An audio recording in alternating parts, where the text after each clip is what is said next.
Tumambad sa aerial inspection ng Philippine Coast Guard ang dami ng mga kababayan nating nag-enjoy sa dagat bago umuwi mula sa bakasyon nitong Semana Santa. Nakatutok si Emil Sumangil.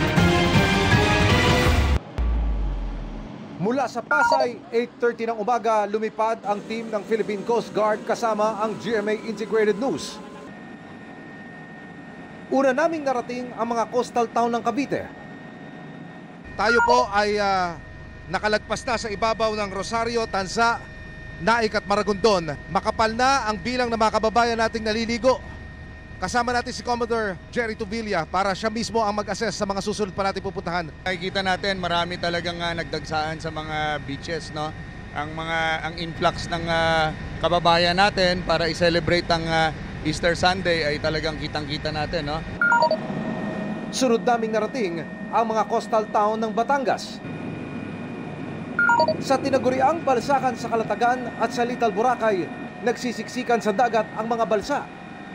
Kita ang dami ng mga tao sa baybayin, pati mga dive resort sa Anilao.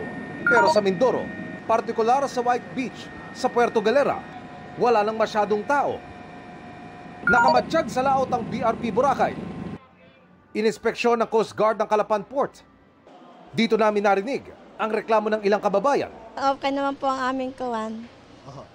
Presko, mainit. Ano, may reklamo? Mainit po. My concern is we have an infant, pero it seems na ang priority po nila is yung may mga online booking. Hindi namin alam anong oras kami makakabili. Dati po hindi ganun. Yung aircon is hindi gumagana. Tugon ng port manager, full blast daw nila ang air conditioning system at paghahandaan ng buhos pa ng mga tao.